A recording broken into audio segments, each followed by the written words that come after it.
Her sene olduğu gibi bu sene de 6-8 Ekim şehitlerimizi anmak, uğruna canlarını feda ettikleri kutlu davalarını anlamak uğruna 15 Temmuz meydanında 3 gündür stand ve resim sergisi çalışması yapıyoruz.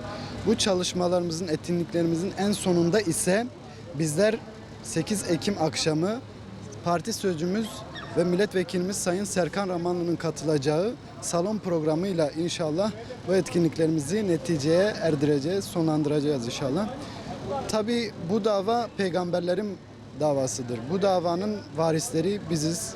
Bu yük artık bizlerin boynunda. Bu yükü en iyi şekilde yüklenmek lazım. Çünkü bu yük en hayırlı yüktür.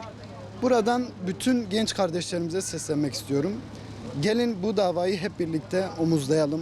Bu dava uğruna fedakarlıklar yapalım. Bu dava uğruna belki en iyilerimizi feda edelim. Çünkü bu dava hakikaten çok büyük bir davadır.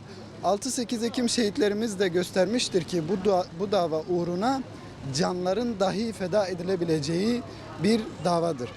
Sözlerimin sonunda ise 8 Ekim pazar akşamı düzenleyeceğimiz salon etkinliğimize bütün halkımızı davet ediyorum. Bu etkinliğimiz Merinos Kültür Merkezi'nde olacaktır. Bu vesileyle bütün halkımızı da bu etkinliğimize davet ediyorum. Teşekkür ediyorum.